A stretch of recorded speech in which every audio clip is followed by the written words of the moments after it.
오늘 우리가 나눌 아버지는 거룩하신 말씀 신약성경 누가복음 제1장 46절부터 50절까지의 말씀입니다. 오늘 우리가 나눌 아버지는 거룩하신 말씀은 신약성경 제88면에 위치한 누가복음 1장 46절에서 50절까지의 말씀입니다. 제가 대신 봉독하여 올립니다. 마리아가 이르되 내 영혼이 주님을 찬양하며 내 마음이 하나님 내 구주를 기뻐하였음은 그의 여종의 비천함을 도보셨습니다. 보라 이제 후로는 만세의 날을 복이 있다 일컬으리로다. 전능하신 이가 큰 일을 내게 행하셨으니 그 이름이 거룩하시며 긍휼하심이 두려워하는 자에게 대대로 이르는도다. 아멘. 아버지 감사합니다. 아버지의 영광과 은혜와 사랑 가운데 이 거룩한 안식일 아버지께 제사를 올려옵나이다. 지난 한 주 아버지의 편에 서 있지 못하였음을 용서하여 주시옵고 지난 한 주 세상 가운데 있었음을 용서하여 주시옵소서. 아버지 하나님 이 시간 나눠지는 말씀 가운데 은혜 위에 은혜를 더하여 주옵시고 복 위에 복을 더하여 주셔서 이 말씀을 가지고 한 주를 승리할 수 있도록 이끄시어 주시옵소서. 아버지로 인하여 먹고 마셨사오며 아버지로 인하여 편히 쉬었사오니 그 은혜를 찬양하며 이 모든 말씀 우리 구주 예수 그리스도님 이름으로 기도 올려옵나이다. 아멘. 참 복잡한 시대에 좀 살고 있는데요. 오늘은 좀 한마디를 좀 하려 합니다. 이재명이가 이제 자기 분당 아파트를 처분을 하면서 이제 근저당 잡아갖고 이제 논란이 있는데 이게 어떤 내용인지 잘 모르시는 분들이 계셔요. 보니까 그래서 평소에 이제 부동산에 관심이 없거나 이런 분들은 내 집 하나 있으면 되지 이런 분들은 별 관심이 없으실 것 같아서 알려드리는데 그래도 뭐 명색이 부동산 전문가 아니겠습니까? 이렇게 하는 거예요. 그러니까 갑과 을로다가 설명을 드리면 편하기는 한데 이게 이해가 더딜 수도 있으니까 설명을 드릴게요. 자, 갑이라는 사람이 있어요. 10억짜리 아파트를 갖고 있는데 제가 이 갑의 아파트를 구입을 합니다.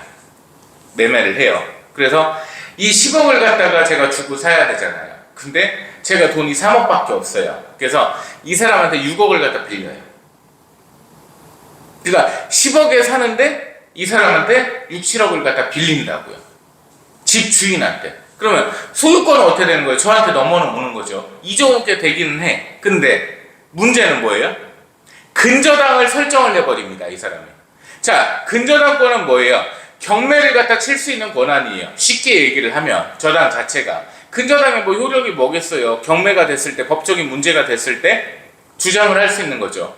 자, 그럼 채권 최고액이라는 걸 설정을 하는데 보통 120%에서 130% 설정을 합니다. 이 채권 최고액은 뭐냐면 이자나 부대비용까지 계산을 해서 내가 예를 들어서 10억을 갖다가 이 집에 근저당을 잡는다고 하면 보통은 12억이나 13억을 잡아놔요. 은행이나 개인도 마찬가지입니다. 왜냐면 A라는 집이 물건지가 아파트가 경매에 넘어갔을 때 10억짜리 아파트가 보통 한 6억, 7억에 낙찰이 된다고 봅시다. 일반적으로 그래. 요새는 아파트 가격에 미쳐가지고 뭐 105%에도 낙찰이 되고 하는데 일반적으로 6, 7억에 낙찰이 된다고 하면 근저당권자가 가져갈 수 있는 게 적어지는 거예요.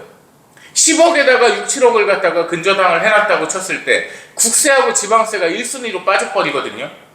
너무 이제 복잡해지는데 자, 세금을 밀렸다거나 이러면 국세는 1번이에요. 다 필요 없어요. 국세에서 먼저 다 까갑니다. 그러면 6, 7억이 안 될 수도 있잖아요. 그죠? 그랬을 때를 대비해서 채권 최고액을 설정을 해놓는 거예요. 그 기준으로 해서 안분배당을 받을 수 있게끔. 무튼 다시 본론으로 돌아가서 자, 내가 이 집을 사면서 이 사람이 나한테 돈을 차용을 해줬어요. 전 소유주가. 그럼 이 집은 누구께 됩니까? 제게 되죠. 근데 근저당이 6, 7억이 걸려 있어요. 실질적으로 이 집에 대한 매매 행위나 내 권능 행사를 할 수가 있나요, 없나요? 없다고 봐야죠. 왜? 근저당이 잡혀 있으니까 내 맘대로를 못 하는 거예요. 뭔 짓을 하더라도. 근저당권자가 있기 때문에. 내 맘대로 매매도 안 되는 거고. 자, 그래서 이 집주인이 이렇게 차용을 해주고 근저당을 잡는 행위를 갖다가 비정상적 거래라고 합니다. 이거 100% 세무조사 들어와야 돼요. 원래는. 이상하잖아요. 자, 생각을 해봐요. 내가 집을 파는 이유는 뭐예요? 뭔가 다른 곳에 투자를 하거나 집을 확장을 하거나 부동산을 갖다가 뭐 2중 3중으로 늘리려고 하는 거잖아요. 보통은 집을 파는 경우가. 근데 집을 팔면서 그 사람한테 돈을 갖다 차용을 해줘갖고 근저당을 설정을 한다? 이런 거래가 어딨어? 왜? 은행에서 대출이 막혀버리니까 지금 이게 서울 경인을 넘어가지고 부산까지도 지금 이 짓을 하고 있는데요. 예전에 한번 제가 그거를 갖다가 하려고 이게 빨리 처분을 좀 제가 해야 되는 상황이 있었어요. 그렇게 하려고 했더니 집값도 얼마 안 했어. 4억도 안 하는 집이었는데 세무사가 바로 그 얘기를 해요. 대표님 이거 그렇게 하셨다가 바로 세무조사 들어올 텐데요. 왜요? 그랬더니 비정상 거래잖아요. 대한민국 세무사 중에 이렇게 근저당을 갖다가 잡고서 집을 매매하는 행위를 갖다가 봐줄 사람 아무도 없어요. 겁나서 봐주겠어요? 바로 세무조사인데 구세주에서 바로 전화 와요. 자금 출처 어디입니까? 그렇게 집을 갖다가 팔았어요. 언론에 터지고 문제가 되니까 이재명이 뭐 이자는 안 받겠다 이렇게 밝혔어요.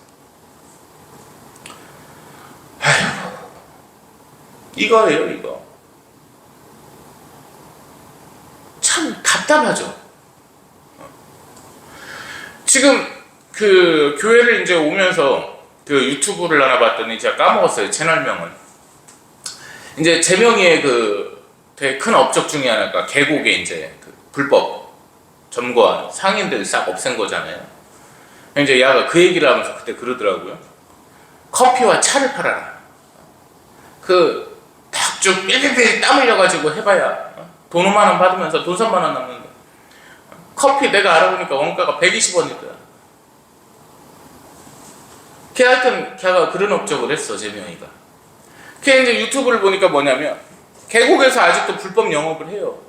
이 자식들이 얼마나 웃긴지 아세요? 차를 갖다 태우고 계곡을 내려가는데 잡아요. 그래서 어디 왔어요? 계곡 왔다. 자기들한테 밥을 처먹든지 자리세를 내든지 둘 중에 하나를 해야지 계곡을 내려갈 수 있다. 국유지를 갖고 그 지랄을. 그래갖고 이제 유튜버가 그 성북구청이더라고요. 그 성북구에다가 이제 친구를 했어요. 지금 이렇게 한다. 그랬더니 단속을 나간대요. 근데 나가니까 평일날에 깨끗해. 그래갖고 주말에 이제 촬영을 갖다가 해가지고 또 안전신문고에다 신고를 한 거예요. 그 공무원 애들이 안식이라고 일요일날은 출근을 안 해버리니까 월요일날 가고 갔는데 없던데요. 이래버리는 거예요. 그럼 내가 촬영한 거는 뭐냐? 참고사항으로 쓰겠답니다. 이따위로 탁상 행정을 하니까 나라가 이 꼴이 된 거예요. 그래갖고 제명이가 지금 뭐를 해야 되냐? 제명이는 하나만 하고 내려가면 돼. 저 계곡 싹 정리해 놓으면 돼요. 그럼 다 깨끗해져요. 우리 제명이는 할 수 있는 게 그거밖에 없다고 생각을 합니다. 그게 지금 요새 유튜브들 보고 하다 보니까 뭐 77법이라고 해갖고 77은 49인데 7월 7일 날부터 무슨 뭐 허위사실 유포 그것 때문에 막 겁들 먹잖아요. 허위사실만 유포 안 하면 돼요. 허위사실 유포는 당연히 처벌받아야죠. 정광훈 쪽에서 우리한테 뭐라고 했어요? 뭐 북한 간첩 새끼라느니 YTN하고 뭐 북한 공작을 지령을 받아갖고 둘이 공작을 했다느니 뭐 공천 사기꾼이라니. 야 세상. 감사원금 준 놈이 사기꾼이면은 니네는 우리한테 뭐 해줬냐?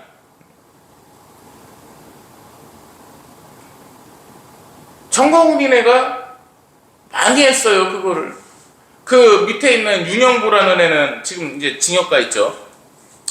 걔는 우리 집도 아닌 다른 데 등기부등본 들고 와가지고 25평 산다고. 야 25평에서 걔 11명 한번 키워봐라. 네가 키울 수 있나? 40평대 삽니다. 지금은 이제 더 넓은 별장이 있고 70평대가. 이런 허위뉴스 다 처벌해야죠. 왜 안 해요? 제명이가 무슨 160조를 갖고서는 뭐 싱가포르를 가서 중국한테 갖다 바쳤다더니 그 두종푸남이라고 하죠. 그 최수용 뭐 전 공작관인지 뭔지 그 전유관이죠. 전환길 거기 나와가지고 160조 갖다 바쳐. 그 전환길에 에이 그건 아니겠죠. 너무 많잖아요 160조면. 도둑질한 게 얼만데. 90만 배럴 석유가 베트남으로 갔는지 필리핀으로 갔는지 유럽으로 갔는지 아무도 몰라요. 그걸 갖고 북한으로 갔다느니 의혹제기라고 하대요. 전환그리는 의혹제기라고 하기에는 너무 심하지 않습니까? 김현태 있잖아요. 707 단장했다는 친구. 그 친구 어떻게 했어요? 막 울면서 김용현한테 이용당했다고 찔찔 짜면서 막 인터뷰하고, 그러다 갑자기 스탠스를 바꿔가지고 지 입으로 얘기하대요. 전환길한테 월급 받는다고. 걔가 어제 그 얘기를 하는 거예요. 그저께구나. 안규백이가 군대에 있을 때 병적 기록상 기소유예 전과가 있는 걸 누가 봤다고 말을 했대요. 그랬더니 김현태가 뭐라고 하냐면 얼마나 죄질이 안 좋으면 그 기소유예라는 재판을 받았겠냐고 그렇게 얘기를 하더라고요. 이게 제 머리가 얼마나, 기소유예는 뭐냐면요, 잘 아셔야 돼. 법률 지식 하나 알려드릴게요. 물론 다 아실 거라 믿어. 저는 검사가 기소를 하기에는 경미한 사건이나 혐의가 인정이 되고 개선의 여지가 있다고 판단을 했을 때 하는 게 바로 기소유예입니다. 그 기소유예는 기소를 하지 않고 유예를 하겠다는 얘기예요. 이건 기한은 없어요. 무슨 얘기냐? 1년 있다 2년 있다 사고를 치면 같이 병 앞에서 기소를 할 수 있다 이렇게도 얘기는 하는데, 사실상 그거는 없는 얘기고 그냥 제일 관대한 처분인 거예요. 이건 전과라고 볼 수가 없는 거예요. 다만 재판에 넘어갔을 때 판사가 내릴 수 있는 유예 처분은 선고유예와 집행유예가 있습니다. 선고를 미루든지 아니면 그 집행을 미루든지. 집행유예는 사실상 징역형 전과이기 때문에, 선고유예도 물론 마찬가지긴 하지만 어쨌든 그런 거 하나를 모르면서 무슨 죄질이 안 좋아갖고 판사한테 돈을 먹였는지 기소유예를 받았다, 김현태가 그렇게 얘기를 해요. 이렇게 얘기하면 목사님 안규백을 좋아하세요, 그렇게. 안규백 같은 놈 사람으로 안 봅니다. 그런 애는 그런 가짜뉴스를 갖다가 양성을 시키고, 가짜뉴스 아니에요. 그럼 또 나중에 그러겠지. 의혹제기다. 그래, 좋다, 의혹제기라고 쳐. 전환길이나 김현태나 걔 누굽니까? 김상현은 요새 또 정광훈하고 막 불이 붙었어요. 싸우려고. 어제 정광훈 TV 제가 가끔 본단 말이에요. 아주 가끔. 거기 이제 조우행이라고 있어요. 지 조나단이라고 가명 쓰는 애. 걔도 이제 저희를 갖다가 광화문에서 욕해가지고 벌금형 처분 받았는데, 걔하고 막 싸우더라고요. 그래서 제가 이 얘기를 왜 꺼냈냐면요, 한심해서 그래요. 나라 대통령은 억울하게 내란이라는 프레임 뒤집어 쓰고 무슨 체포방해했다고 7년 확정돼갖고 지금 감옥에 계시고, 대통령 정권 아닙니까? 지금 윤석열 대통령 정권 아니에요? 무단으로다가 대통령실 예산 다 삭감시켜버리고 영업 만들어버리고 뽑는 인사마다 다 탄핵시켜버리고, 누가 나라입니까? 누가 국정 운영을 갖다 마비를 시켰어요? 민주당 아닙니까? 계엄령 선포는 정당했다. 그게 틀린 말이에요. 직위원도 인정하잖아요. 계엄령 선포는 사법심사의 대상이 아니다. 그럼 어떻게 해야 돼요? 투쟁해야죠. 근데 크랍에서, 구락구에서, 강남 어디에요? 구락구래요. 이태원인가? 그 애새끼들 빨개 벗고 춤추는데 거기에 윤어게인이라는 전광판이 떠 있더라고요. 대통령은요, 그런 새끼들 자유민주주의 시켜준다고 계엄을 선포했습니다. 놀고 처먹고 놀고 웃고 떠들고. 김현태 욕하면 또 악플 엄청 달겠죠. 김현태 술 처먹고 방송하대요. 남자들 술 먹으면 소맥 20잔씩은 먹는다면서 그걸 또 자랑스럽게 쇼츠로다가 올려놨어요. 눈 다 풀려가지고. 올림픽공원에서. 올림픽공원 왜 가 있습니까? 이유가 뭐예요? 재선거라고. 투명하게 선거해라. 선관위 개혁하든지 혁신하든지 없애든지 해라. 뭐만 하면 의미가 퇴색이 되고 있어요. 비 오는데 비쳐 맞으면서 막 장구 치면서 떠들고 있고. 바뀝니까? 한심스러운 거예요. 그렇게 시사 얘기를 한번 했고. 우리 이제 성경 인물에 대해서 지금까지 봤지 않습니까? 오늘은 성모 마리아님에 대해서 보려 합니다.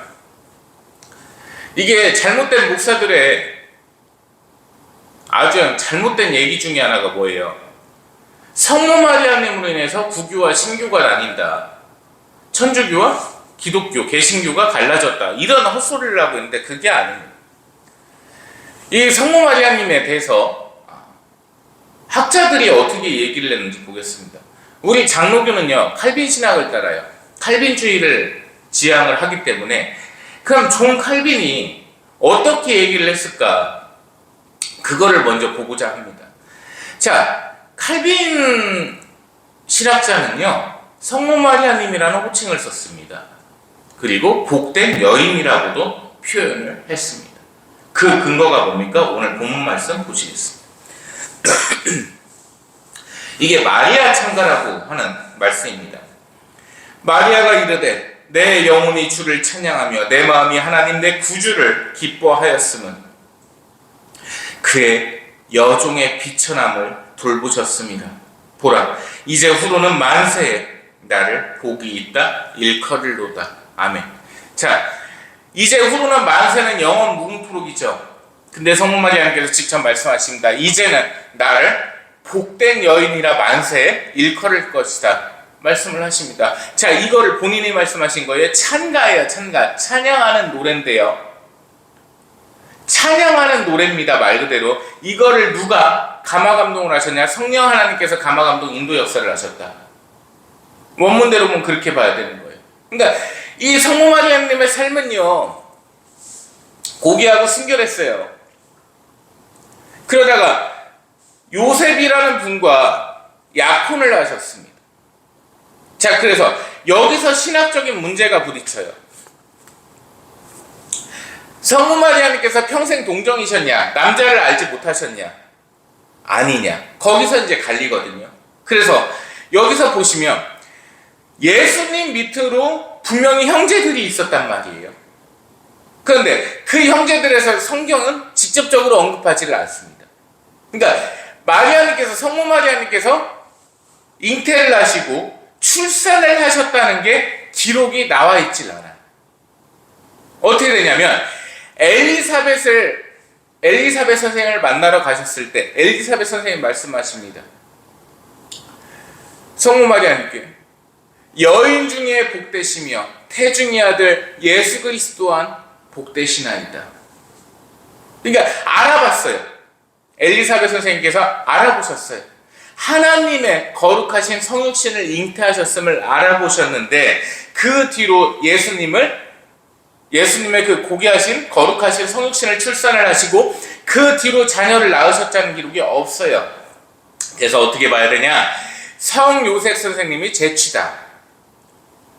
잘 모르죠. 제취라는 단어 쓰면 젊은 사람들. 요새는 그럴 거예요. 재혼이라는 거예요. 그러니까 원래 요셉 선생님의 자녀들이 있었고 그 상태에서 성모 마리아님과 혼인을 갖다 한 거다. 이 얘기가 이제 나오는 거예요. 근데 그 얘기가 왜 나올 수밖에 없냐면 예수님의 형제들에선 직접적으로 언급되어 있는 게 없을 뿐더러 출산의 기록도 나와 있지를 않고 거룩하신 성육신을 잉태하시고 출산하신 몸에서 다시금 인간의 그런 육신을 잉태하고 수태하고 출산을 한다. 이거는 사실 맞지는 않거든요.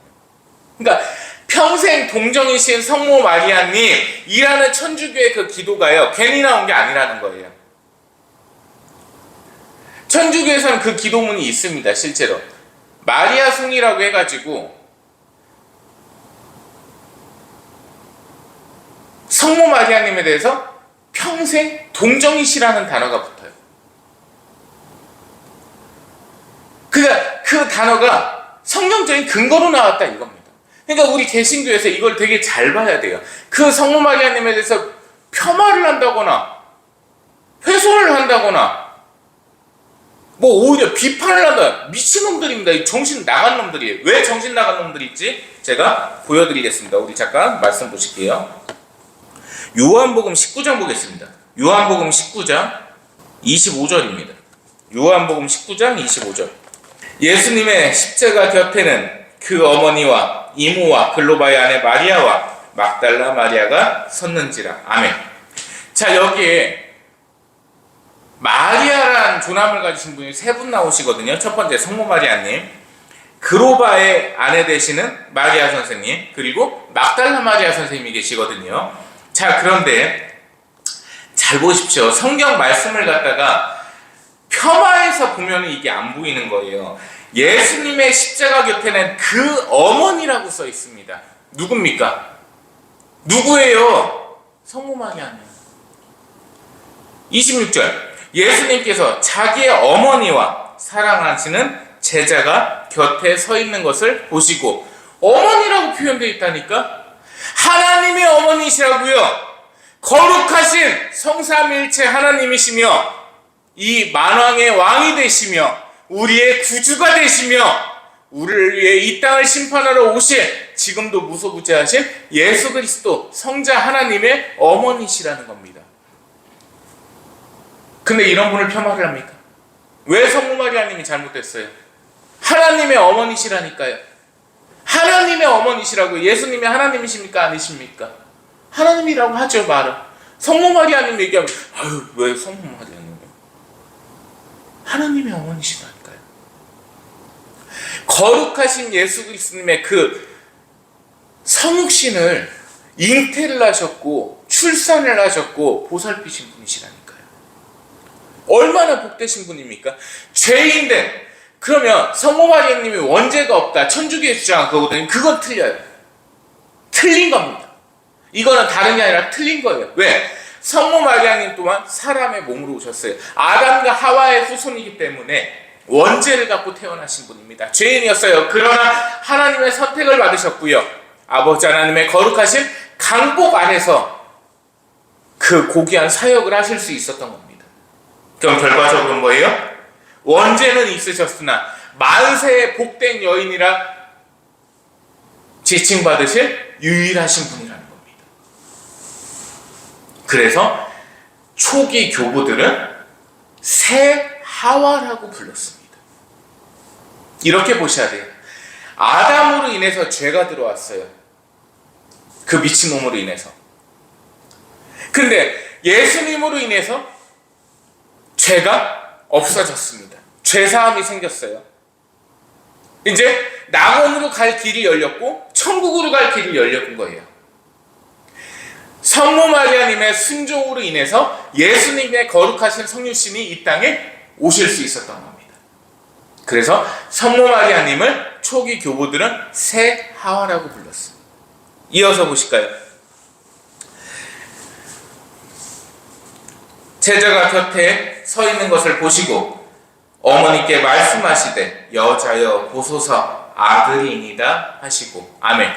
자, 이거를 가지고요, 여자였으니까 어머니라고 안 부르셨으니까 성모 마리아가 아니다, 어머니가 아니다, 이따위 미친 소리를 하는 것들이 있습니다. 원문에 이응도 안 꺼내본 놈들입니다.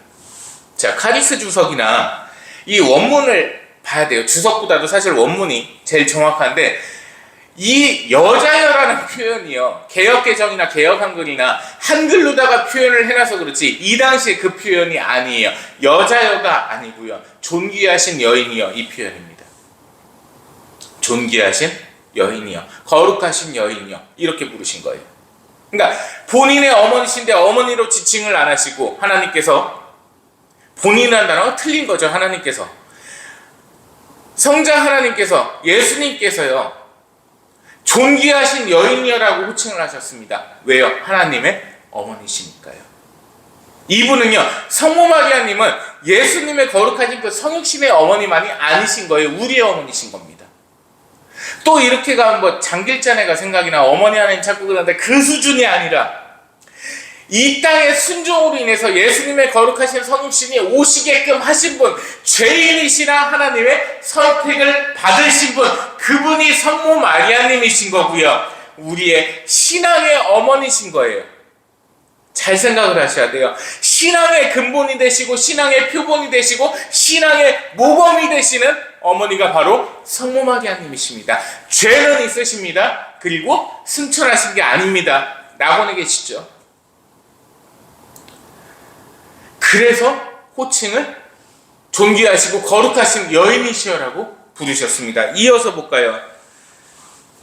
여자여 보소서 아들이니다 하시고, 스스로요 하나님께서요 그 죄인이시지만 하나님의 선택을 받으신 고귀하시고 거룩하신 그 성모 마리아님께 말씀을 하십니다. 제가 당신의 아들입니다 라고 하십니다. 하나님께서 그 성모 마리아님께 십자가에 매달려서 그 고난과 고통 중에 계시면서 당신의 아들입니다 라고 하십니다.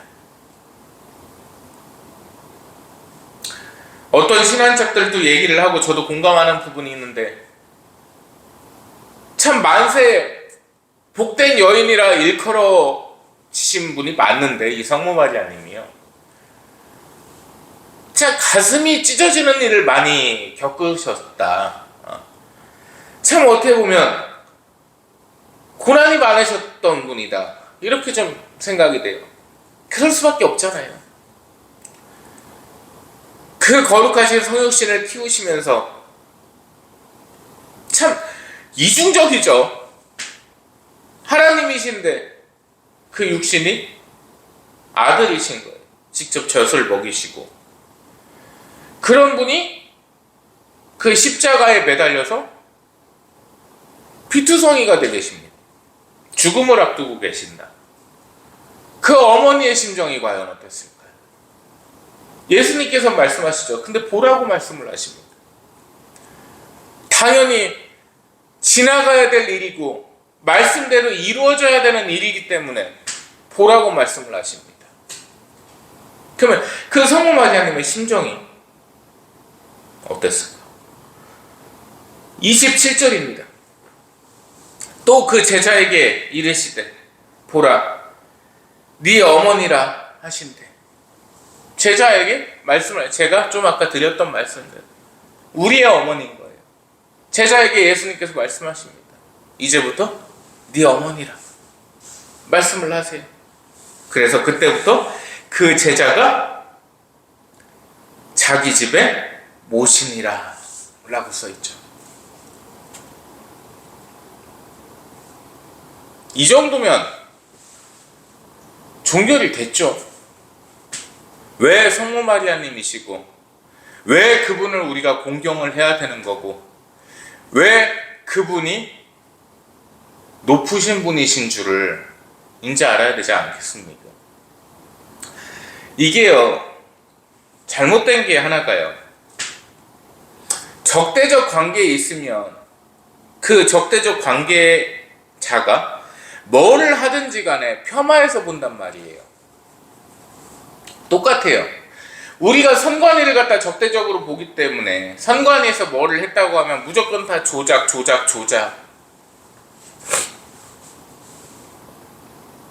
투표율 갖다 조작했다고 지금 난리가 났잖아요. 근데 보니까 최종 투표율은 똑같더라고요. 자, 그런 것뿐만이 아니라 누군가를 싫어하면요, 그 얘기하는 거 하나하나를 갖다 다 깔아뭉개버리거든요. 그게 한국인의 못된 특성입니다. 민주당이라고 왜 다 나쁘겠습니까? 옳은 정책이 한두 개는 없겠어요? 있어요. 제명이가 적대적이고, 이 지금 재판이 중지되어 있는 제명이 대법원에서 유죄 취지 파기환송이 돼서 확정이 된 거죠, 사실상. 왜 형만 정하면 되니까 2심에서 다시. 그런 제명이가, 이 피고인 제명이가 그래도 잘한 거는 하나 있다. 개국의 불법 영화 없앤 거. 그런 애도 하나 정도는 있단 말이에요, 잘한 게.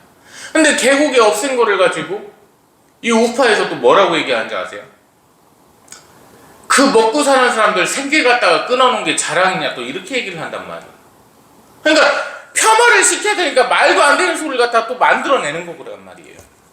그러면 안 된다고요. 이 얘기를 왜 꺼냈냐면, 천주교 싫어하죠. 저도 싫어합니다. 왜? 우상숭배하잖아요. 교황이 뭐라고 했어요? 원래 허락을 안 했어요. 조상제사 지내는 거를 천주교는 절대 없었어요, 그런 게.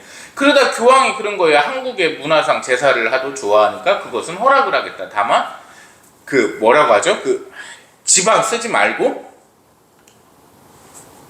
향 피지 말고 문 열어놓는 행위 하지 말고 이런 것들을 갖다가 이제 금지를 시켰어요. 제사는 지내되. 근데 그거나 근데 족대적 관계 있다고 해서 천주교에서 성모 마리아님을 공경한다고 해가지고 성모 마리아님을 폄하를 해버린다. 이 미친놈들이라고. 이건 왜? 성경 말씀에 다 써있으니까요. 오늘 구절을 갖다가 한 3구절 4구절밖에 안 봤지만은 놀라는 종결이 되는 거예요. 신앙의 모범이 되시는 분이시고 이 땅의 새 역사를 위해 동참하신 분이시고 하나님께, 아버지 하나님께 순종하시고 순종하신 분이시다. 이 구절로서 끝나는 겁니다. 만세 복이 있다 일컬어지시는 동정이신 성모 마리아님. 이것이 성모 마리아님에 대한 올바른 명칭과 호칭이라는 거 알아주셨으면 좋겠습니다. 성찬식 거기 가겠습니다.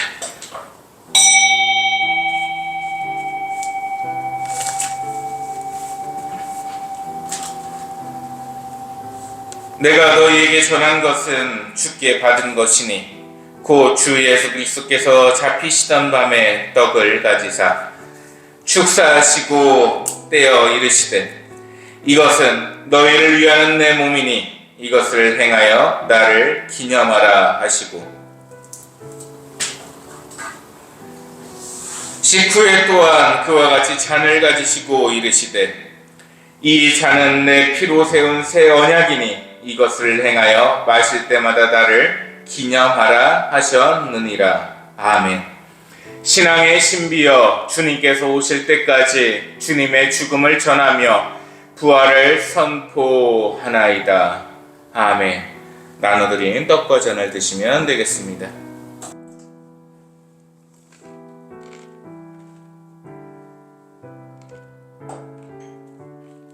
보라, 네가 잉태하여 아들을 낳으리니 그 이름을 예수라 하리라. 그가 큰 자가 되고 지극히 높으신 이의 아들이라 일컬어질 것이요 주 하나님께서 그 조상 다윗의 왕위를 그에게 주시리니. 아멘. 아버지 감사합니다. 아버지 은혜와 영광과 사랑 가운데 지난 한 주를 보냈사옵고 이 새로운 한 주를 아버지 앞에 바치나이다. 이 한 주 아버지의 사랑 가운데 이끄시어 주시옵고 아버지의 강복 가운데 이끄시어 주시오며 아버지 앞에 늘 엎드려 순종하는 한 주가 될 수 있도록 이끄시어 주시옵소서. 은혜와 사랑에 감사와 찬양을 올리오며 우리 구주 예수 그리스도님 이름으로 기도 올리옵나이다. 아멘. 이제는 우리를 죄에서 구원하시며 우리를 사랑하시는 아버지 하나님의 은혜와 언제나 우리를 위해 은혜를 베푸시는 성자 하나님의 그 크신 사랑하심과 성령 하나님의 교통하심이 이 시간 아버지 앞에 엎드려 아버지만을 따르는 아버지의 거룩한 백성들 머리 위에 이제부터 영원 모토록 항상 함께 계실지어다. 아멘.